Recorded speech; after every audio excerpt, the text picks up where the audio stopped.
Okay, just give it a few seconds, see if it complains. Um,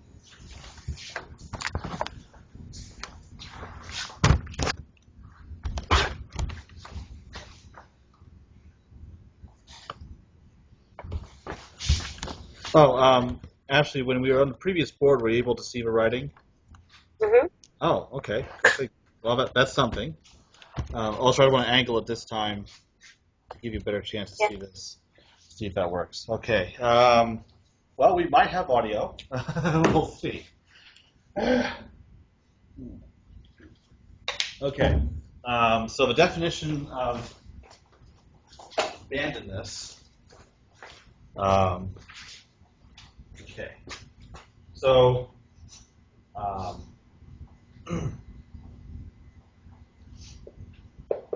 so A has an upper bandwidth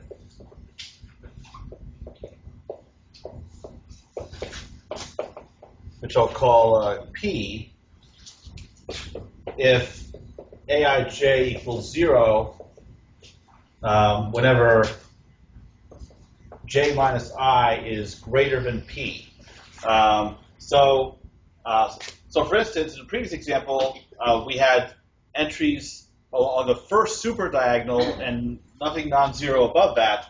So our tridiagonal matrix has an upper bandwidth of 1. And then similarly, we have a lower bandwidth,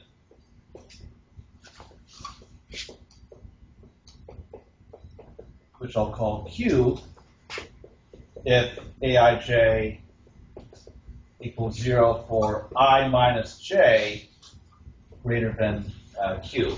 Now, any matrix has bandwidth 2 and minus 1, because those are all the subdiagonals, superdiagonals, or upper lower bandwidth n minus 1, because those are all the subdiagonals and superdiagonals that you can have. And then you can define the total bandwidth, or simply bandwidth, of A to be the upper bandwidth plus the lower bandwidth, and then you include the main diagonal in that, so you add 1. So, for instance, a tridiagonal matrix has lower and upper bandwidth equal to 1, so the total bandwidth of a tridiagonal matrix is going to be 3. So the bandwidth is at most 2n minus 1, but it's when it's strictly less than that, or a lot less than that, it's when those are banded matrices that are interesting to us. Okay. Now, what is the ramifications for Gaussian elimination if we have a small bandwidth? So for computing A equals LU, and I'll talk about, for now we'll assume no pivoting. I'll talk about pivoting a little later. So what happens is L has the same lower bandwidth as A. So that is preserved by the LU factorization. And we can also say that U has an upper bandwidth as the same as the upper bandwidth of A. And so I'll emphasize here that no pivoting happened in order for these properties to hold. Now, the reason why L has a lower bandwidth of Q is because if A has Q entries per column below the diagonal, there's only Q row operations to perform for each column. So in other words, the number of row operations to perform is roughly n times Q, or it's at most fast. Similarly, if there's an upper bandwidth of P, then when you're performing Gaussian elimination and the row operations, and you're updating rows of a matrix, then you only have P entries in each row to update. So you're performing fewer operations, row operations, because of a lower bandwidth. Each row operation is made cheaper because of the upper bandwidth. So those two, if you have them both, conspire together to make Gaussian elimination a whole lot cheaper. So as a result, the LU factorization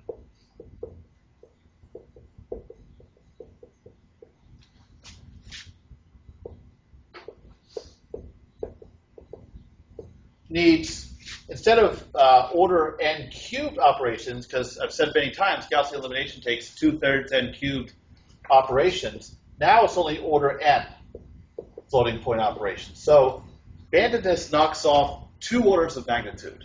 So the effort is hardly anything. All right. So any questions about bandwidth and LU factorization?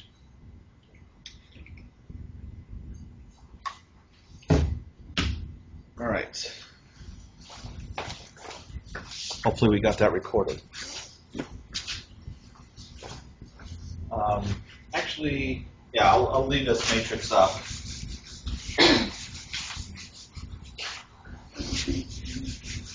How was that board visibility-wise? It was just as good. Oh, okay. So maybe last time was an aberration. Never know this dang thing. Okay. So if we take this particular matrix right here, well, I need to make it a specific size. So a 5 by 5. Okay. All right. That was easy. So A is equal to LU, where L is a unit lower triangular matrix. The zero's up here. And then we only had to eliminate these entries below the diagonal, so we just have these 4 multipliers. Okay, so we have -1/2, -2/3, -3/4, and -4/5. So we have a nice pattern to these multipliers in L. And then in U, this is a upper triangular matrix. So we have fractions all along the diagonal. So -2, -3/2, -4/3, -5/4, and -6/5. In fact, this first entry, you can think of it as -2/1. So that pattern continues. And then you have ones all along the super diagonal, and everything else is 0. So lower and upper bandwidth of 1 in A, so we have a lower bandwidth of 1 in L, and an upper bandwidth of 1 in U. Okay. So to give you an idea of just how fast, how simple Gaussian elimination becomes when we have bandwidth, what I'll do is I'll take the algorithms for Gaussian elimination and forward and back substitution and rewrite them for this tri-diagonal case. And you can see that most of the work disappears.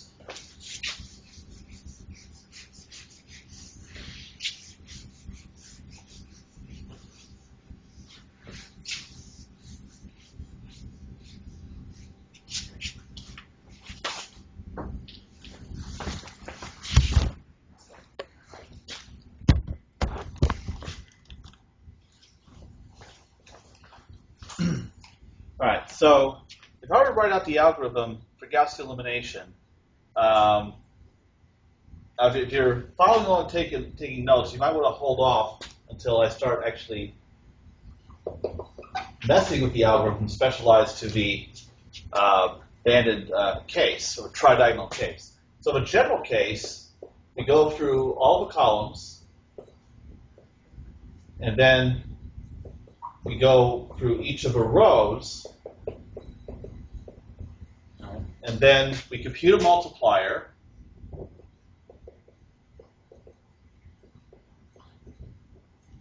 and then we perform a row operation, where we update the these entries.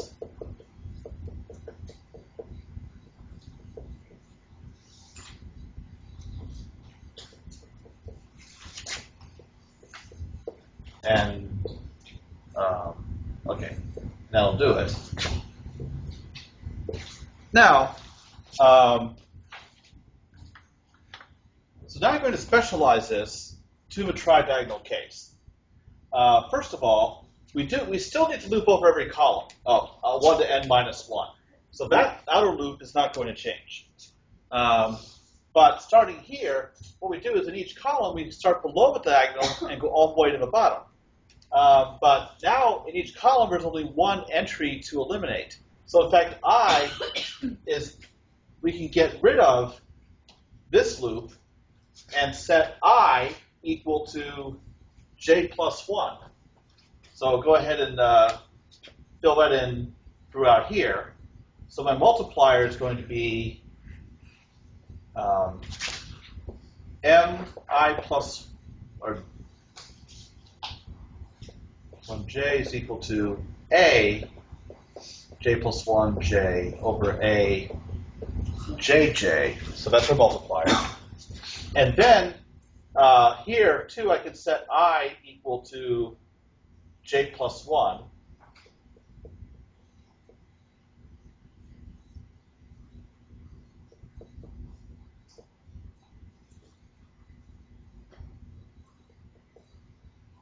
Okay. So now I've accounted for savings in L that we're performing fewer row operations. But there's more I can do because if I look at what I'm updating here, so I'm in row j plus 1, and then I'm going to go through column j plus 1 all the way to the end. Now, if I look at a tridiagonal matrix, and we see the pattern of non-zeros, so let's use the x's here. So let's say I've already eliminated this entry. So that's 0 now. And I'm now going to eliminate this entry, going to make it 0. But now I need to update the third row using the second row. So in this row, what is the only other entry that's going to actually be modified? Like in what row and column? The row number 0. Well, So I'm taking multiple of this row and subtracting it from this row.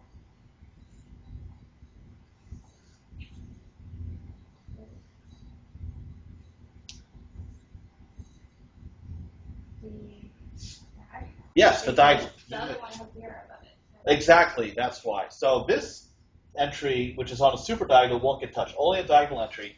So now I can say k is equal to only j plus 1.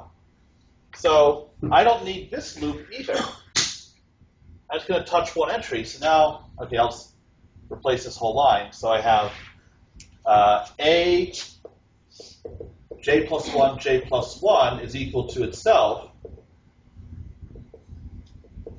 minus the multiplier times a row j, column j plus 1. So the super diagonal entry in this row modifies the diagonal entry in the next row. So that's it. That's Gaussian elimination. It hardly does anything. Now, here's the other thing, though. How we represent a matrix that is banded. We should not use a full two-dimensional array. Most of these entries are 0. We don't want to store all these zeros. So instead, what we can do is we can use vectors representing each diagonal. So for a tridiagonal case, the main diagonal will be a vector. So I need to make this bigger. So for this tridiagonal case, the main diagonal will be a vector A, and then the subdiagonal will be a vector I'll call L, and the superdiagonal will be a vector called U. So A will be an n vector, and then L and U will be n minus 1 vectors. So now I can take that into account in how I describe the algorithm. So any diagonal entries I use, I'll just use the vector A. So I'll have AJ for this diagonal entry, and then AJ plus 1 for this diagonal entry. The multipliers go into L. So for instance, the 2, 1 entry is the first multiplier, so we'll call that L1, then L2, and so on. So I'll use a column index to refer to each multiplier. So I'm going to call that LJ here and here.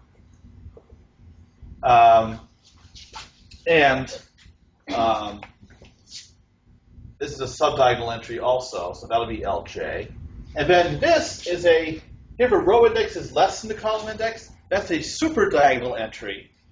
So that's going to be like U1 for the 1, 2 entry, and then U2 for the 2, 3 entry, and so on. So this is going to be UJ. So here's how I update all my entries in the tridiagonal matrix. So notice L is modified. It's divided by a diagonal entry. A is modified, the diagonal is, but U is never touched. And we actually see that in the example I just did, where notice in the previous board, U has 1s all along the superdiagonal, and so does the original matrix. Those entries were never touched during Gaussian elimination.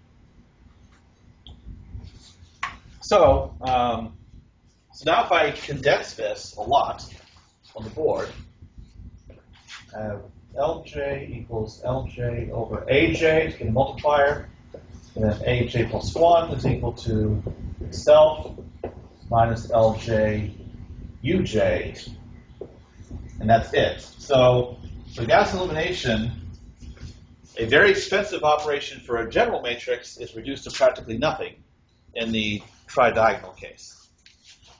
Okay, so then you can do the same thing with forward and back substitution. So for Ly is equal to B, we just need one loop for those too. So I can start from the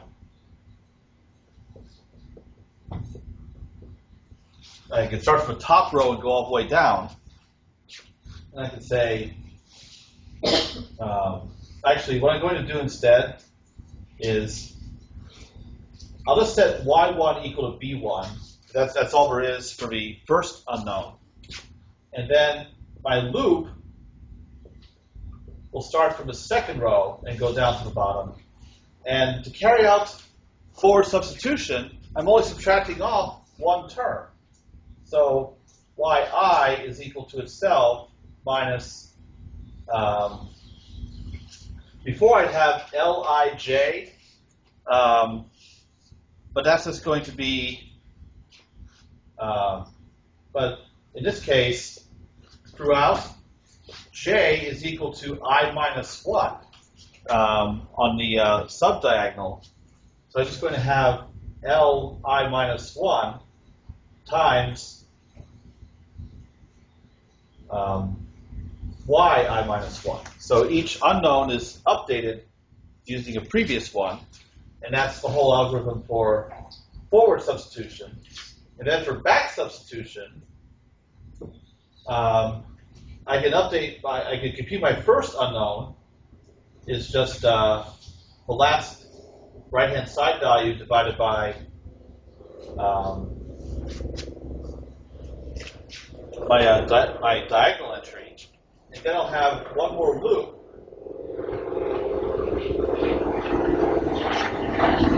that goes from the second to last row all the way to the top, and I can compute my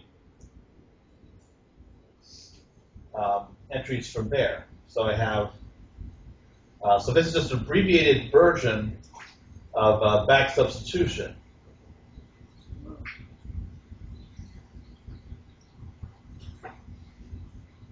Oops, that's UI.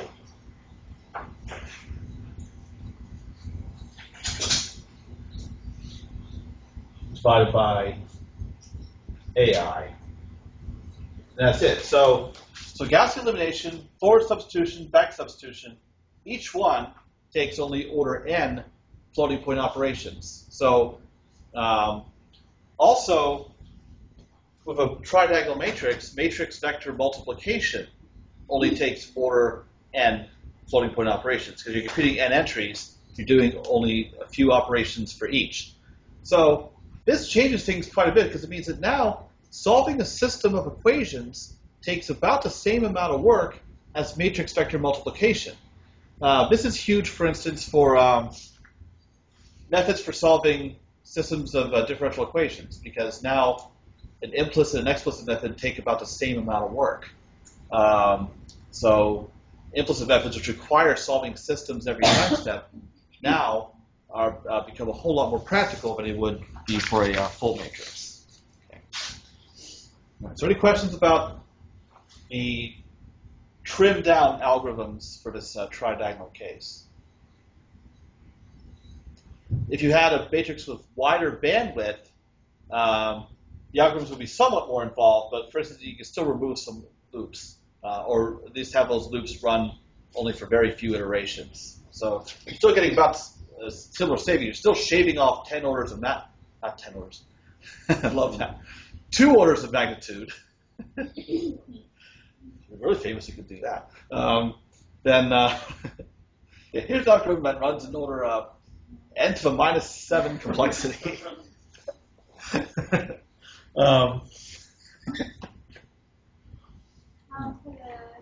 back substitution of units equals y. Oh, yes, ux equals y. Good catch. Okay. Yeah, the output of forward substitution. Okay. All right.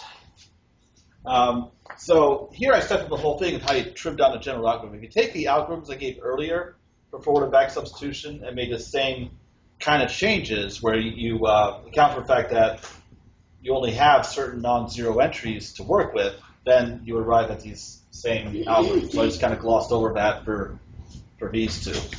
And you also take into account this vector storage. Okay. Now,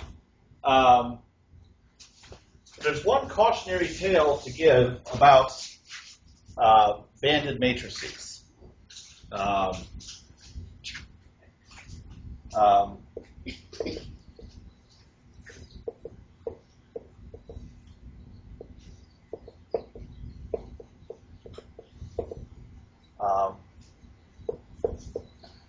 It's best not to use pivoting. So if you can imagine a tridiagonal matrix like these examples, and now before you start any row operations, you want to do a row interchange. Why do you think that would be a bad thing in this case? Right. You start changing those around and it's going to get sparsity. Yeah, it destroys sparsity. So you lose the bandedness. In fact, so the term for this is called fill-in. What fill-in means is you get new non-zero entries in places that were zero before. So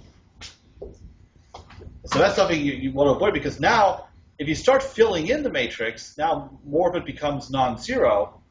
The result is that you are losing the savings that you get by having a banded matrix in terms of the operation count.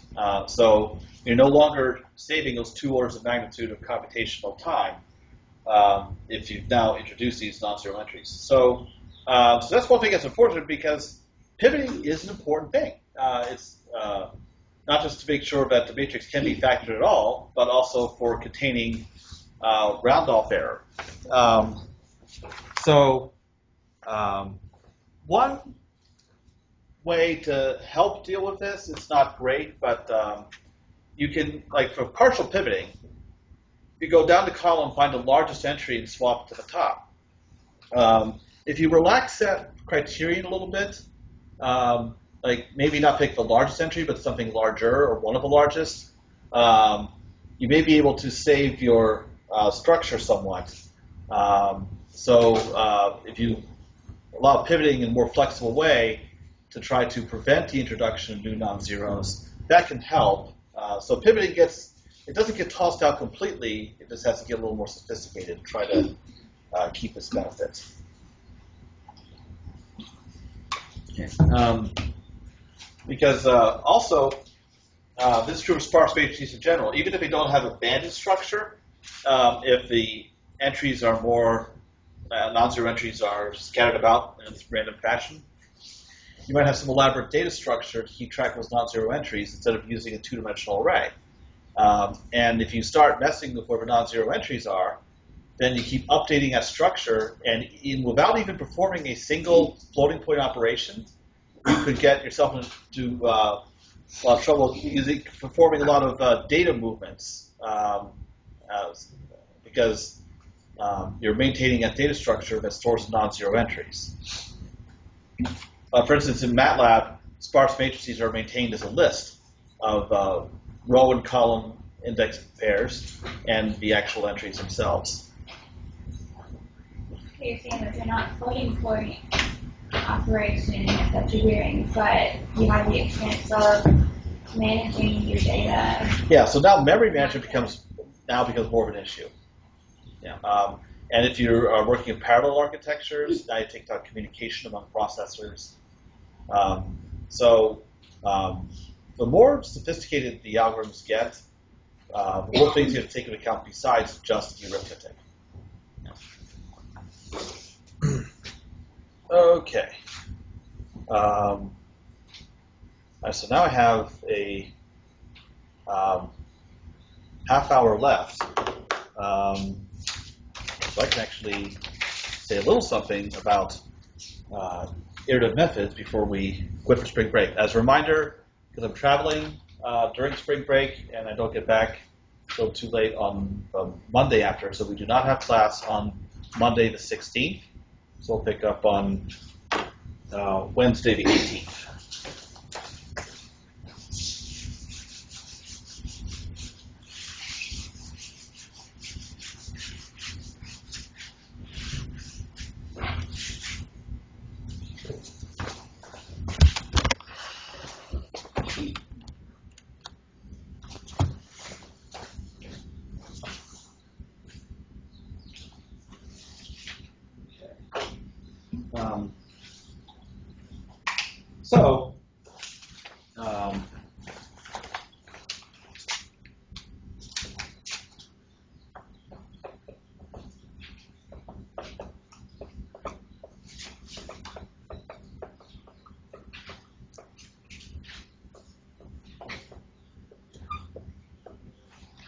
Okay, so after spending a lot of time covering the general process of solving system equations using Gaussian elimination, forward-back substitution, and also variations like Cholesky factorization, I'm now going to tell you why all those methods in certain situations are a terrible idea.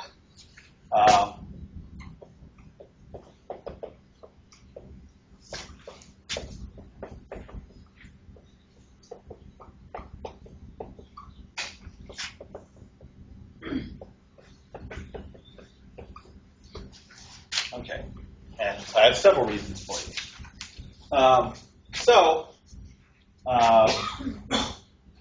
One problem, limitation of Gaussian eliminations inherently is, suppose you have some idea of what the solution is. Maybe you have some halfway decent approximation, and you'd like your algorithm to take advantage of that somehow to get the exact solution faster. Well, Gaussian elimination and substitution has no way of taking that into account at all. So you can present to Gaussian elimination, hey, I think I know what solution is roughly. Gaussian elimination is going to be like, so, I don't care. And this is no small issue. This actually happens in applications. For example, suppose you are solving a system of ODEs by time stepping, and you're taking small time steps. So with each time step, if you're using an implicit method, you have to solve a system of equations, often a linear system. So your previous solution would be a good approximation of your new solution. But what are you going to do? You have no way to exploit that information. So that's one example, is implicit time stepping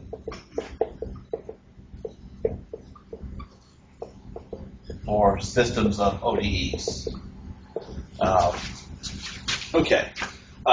Second problem.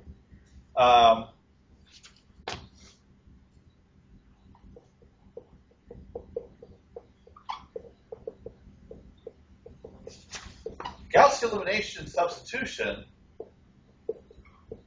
will compute the solution as accurately as possible, hopefully giving you full precision to the limits of your floating point system.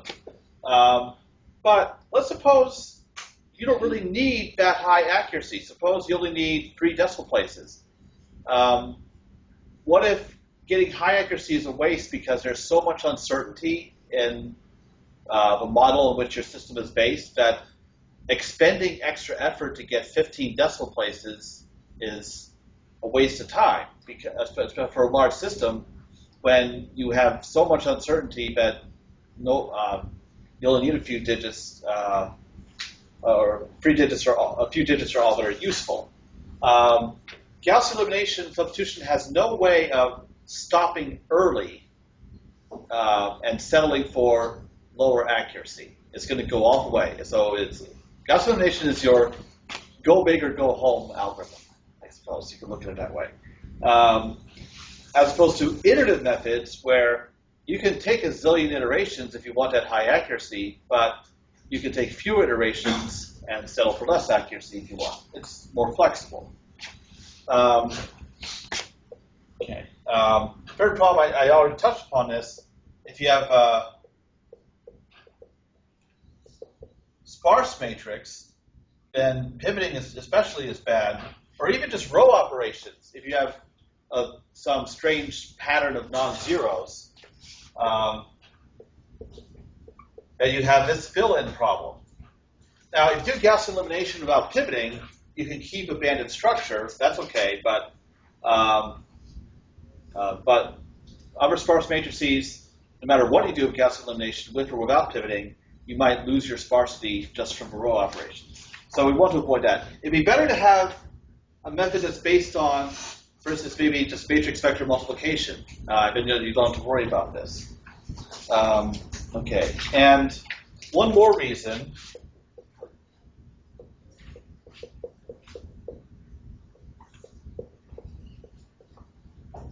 What if we don't even have the entries of A? Now, it seems like a strange question, but it's not so reasonable to think, because maybe A is not represented as some sort of two-dimensional array or list of non-zero entries. Maybe A is represented as some sort of function or subroutine that implements some underlying linear function. So, and it's meant to carry out matrix vector multiplication. So your function computes y is equal to a times x. So you feed it x, you get out y. So you don't have easy access to each individual entry aij. So in that case, it's not practical to perform Gaussian elimination on a matrix that's represented in such a manner. Again, a method that's based on matrix vector multiplication is a better idea. And some of the iterative methods we'll see are based on that. All right. So Gaussian elimination, you can always use it for any invertible matrix, but here are some limitations that iterative methods are meant to overcome.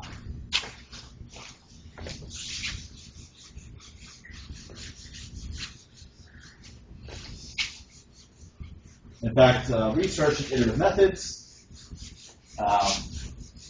is a very active research area.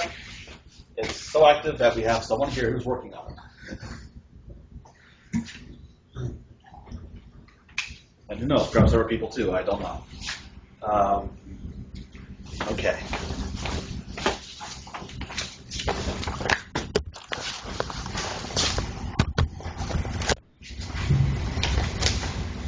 Okay. So we're going to see two types of iterative methods.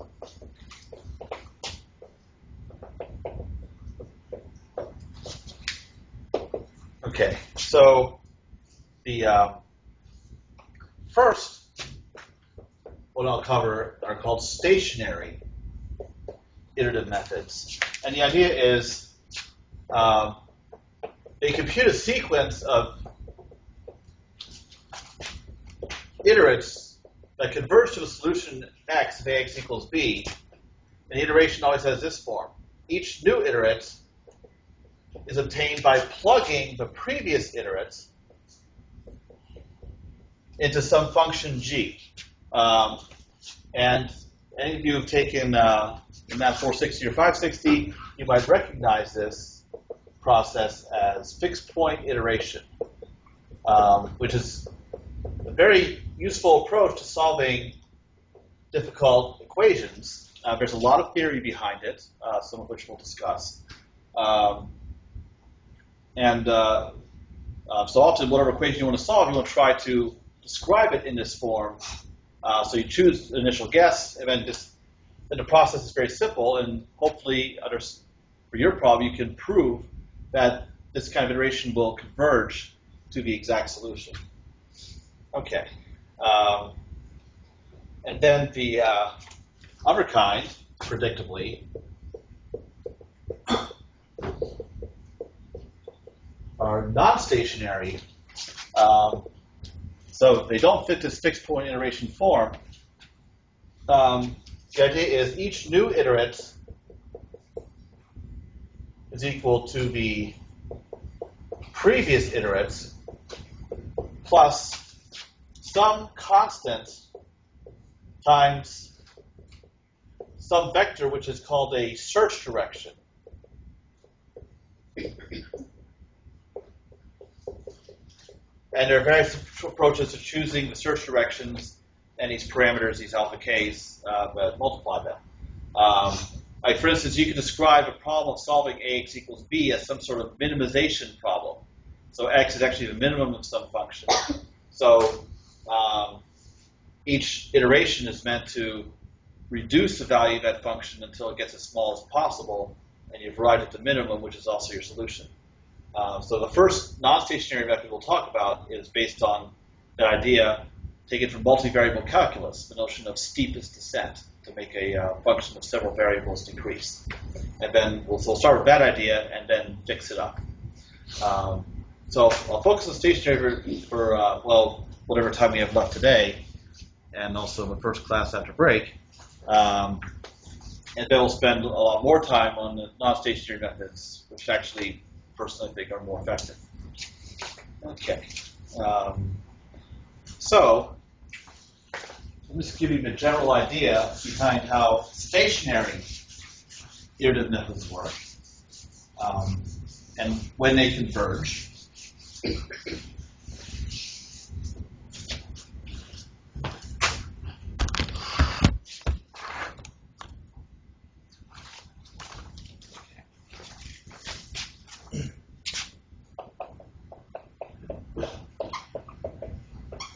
Stationary methods. Okay, so the idea is this. I'm solving ax equals b. I'm going to write A in this form as a difference of two matrices. And we call this a splitting of A. Now, I can choose how to split. So basically, I'll just choose M, and then N would follow from there.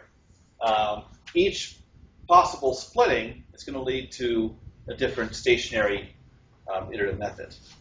So then, if I have a system of equations AX equals B, I can replace A with M minus N and do a little rearranging, and I get MX is equal to NX plus B, just from taking the minus NX term and moving it to the right side.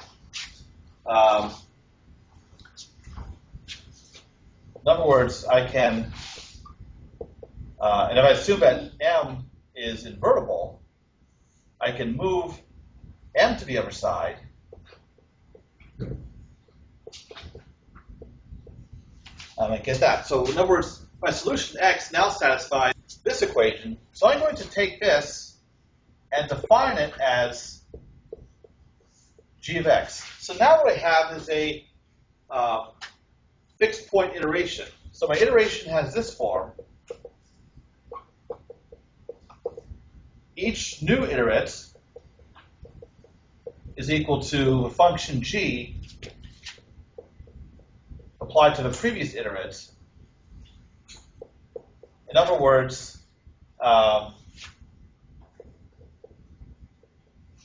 xk plus 1 is equal to m inverse nxk plus b. Right, so I choose my initial guess x0, and then I substitute each new old x into this one to get my new x. However, remember what I said before about never ever explicitly computing the inverse. So even though my new iterate satisfies this, we're not actually going to compute it this way. So we get the new iterate, xk plus 1, by solving the system of equations with m. And then this right-hand side, nxk plus b, that is my right-hand side vector. So basically, I'm trading one system of equations, ax equals b, for another, where my matrix is now M. So that gives me some criteria on how I should choose splitting. So M has to be invertible, otherwise I won't be able to solve that system. And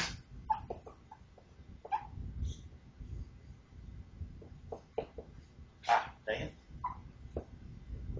It's easy to invert. And I'm putting invert in quotation marks because, like I said, we're not going to explicitly compute the inverse. The point is, it should be easy to solve systems involving M. Much easier than it would be for just A. For example, M is, maybe it's a diagonal matrix. That'd be easy to work with. Or even if it's a triangular matrix, that also would be fine. Okay. So now that we have our general form for a stationary iterative method, we want to have some idea of when will an iteration like this actually converge. So it would be nice to have at least some theory to give us some assurance about that.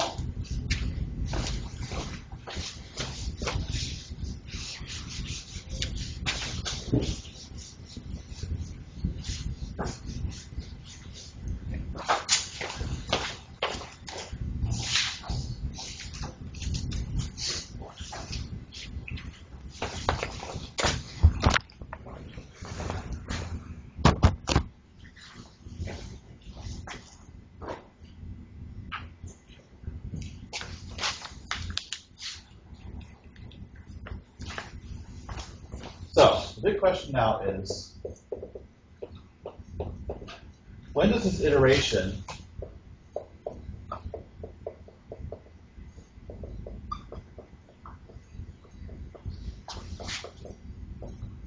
converge? Okay. Now, to answer this question, I'm going to introduce the exact solution. So the exact solution x satisfies this equation. Mx is equal to nx plus b. So what I'm going to do now is I'm going to subtract this equation from this one. And I'm introducing notation. I'm going to let ek equal the exact solution minus the kth iterate. I've used notation like this before. Okay. So if I take this minus this, I get m times x minus xk plus 1 on the left side. And then I get n x minus xk. And then the b's are going to cancel. Now, both of these are exact solution minus iterate. So these are errors. So I have m ek plus 1 is equal to n ek. Or I can write it this way. Each new error is equal to m inverse n times the previous error. So now at least we have a simple relationship between one error and the next. And what's funny is I have to write this equation so many times, but it's never been as easy as that. Not sure where I did it any differently, but whatever. I'd be like making substitutions and showing things cancel and all that. It's just crazy, but like totally just do this. Okay. Now, this kind of situation where we have a sequence of vectors generated by multiplying a previous one by a matrix. I've discussed this before in very abstract terms, where I would introduce some generic sequence of vectors generated by some generic matrix, and the question was posed, when does the sequence of vectors go to 0? Obviously, we want that to happen in this case. So what was stated back then, I'll go ahead and finally use now. So what we have is our error converges to the 0 vector if and only if the spectral radius of m inverse n is strictly less than 1. Recall the spectral radius is the absolute value of the largest eigenvalue of a matrix. So as long as this matrix m inverse n has eigenvalues that all fit strictly within the unit circle in the complex plane, then the stationary iterative method it's guaranteed to converge. So it's an if and only if thing. So this condition is necessary and sufficient. A sufficient condition, but not necessary, is that some norm of m inverse n is less than 1. It can be any norm. Infinity norm, 1 norm, 2 norm, whatever is convenient. Because the spectral radius is always less than or equal to any matrix norm. So that's why this is a more stringent condition. Okay. All right. Well, I think I have enough time to show at least one stationary iterative method before we quit.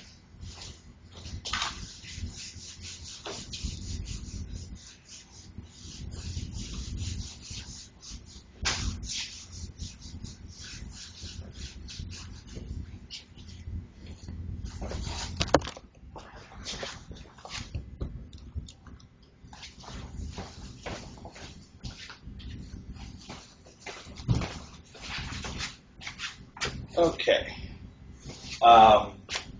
So I'm going to write A in this form. The sum, L plus D plus U. So we break it up where L is a strictly lower triangular part. In other words, there's no diagonal here. D is the diagonal, and U is the strict upper triangular part. So by strict, I mean that the diagonal entries in L and U are 0. Everything in the diagonal A goes into D. So it's a natural splitting. Okay. So for the simplest stationary iterative method, it's called the Jacobi method, where I define a matrix M to be just the diagonal part D. That satisfies our criteria. At least as long as A has non-zero diagonal entries, this will be invertible, and it's very easy to invert. You just take 1 over the diagonal entries. And therefore, N is minus L plus U. So in other words, xk plus 1 is equal to D inverse times B minus L plus U times xk. So this minus L plus U, that's our N. So now what I can do is write this out element by element. So in xk plus 1, the ith entry is going to be the ith entry of this. So D inverse is a diagonal matrix. It just has 1 over the diagonal entries on its diagonal. So I'm going to have 1 over AII. And then I'm going to have the ith entry of this. So that's going to be B sub I. And here we have a matrix vector multiplication. So I'm going to have a sum for j equals 1 to n. And I'm going to skip over j equals I, because this matrix has nothing on the diagonal. It's all 0. So I'm going to have Aij, so we have all the off-diagonal entries in here, times the jth entry of xk. So that completes the matrix vector multiplication. So this is what you could use to implement the Jacobi method in code. Just carrying out this matrix vector multiplication, and then this handles the multiplying by D inverse. All right.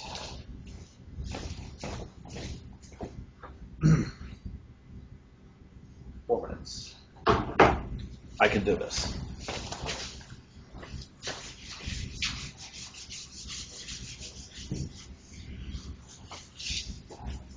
Now, I'm going to take that Jacobi method and write it a little differently,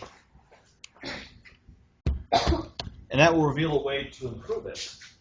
So xi k plus 1 equals 1 over aii. I'm going to break up a sum over j less than I,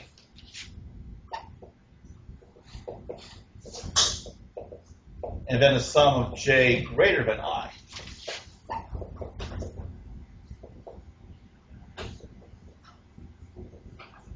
Okay. Now, let's suppose that we're computing all the entries of xk plus 1 in order.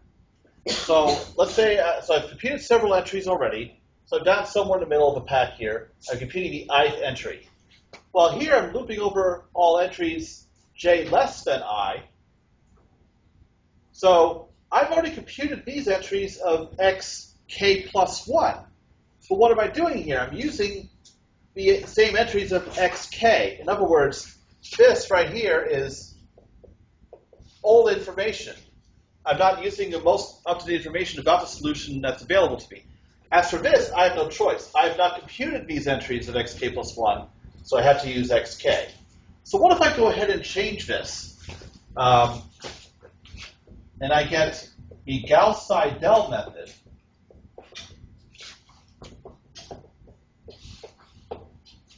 So, and it's identical to the Jacobi method, except for this one adjustment, where I use aij xk plus 1 component j whenever j is less than I. And then the second sum stays the same. Okay. Now, how does this look from a splitting point of view? If I'm already using this, well, it turns out it's not so easy to see the way this is written, but what's happening here is an implicit forward substitution in a way. Because what's happening is I is greater than j. So this is an entry from the lower triangle of A. So what I can do is I can take this sum and move it to the other side. And what we have is L multiplying that part. So so I could think of this as xk plus 1 is equal to d inverse B minus L xk plus 1 minus U xk. And then I'll go ahead and move this to the other side, and I get D plus L xk plus 1 is equal to B minus U xk. In other words, my M is D plus L, and my N is minus U. So I've shifted L from the N part to the M part. So that is my Gauss-Seidel splitting. And you might, here's a strange part. You might think, well, in Jacobi, we're inverting a diagonal matrix. In Gauss-Seidel, I'm inverting effectively a lower triangular matrix. Well, inverting a lower triangular matrix takes order n squared operations. Inverting a diagonal matrix takes order n operations. You'd think this would be much more expensive, but it's not, because I'm doing less matrix vector multiplication work. I'm exchanging it for forward substitution work. You can look at this either way. So it'll probably cause some confusion, but just take my word for it. So, and now, for us anyway, it is spring break, so I'll talk more about these iterative methods when we come back in, oh my God, 2 weeks. So try not to forget everything.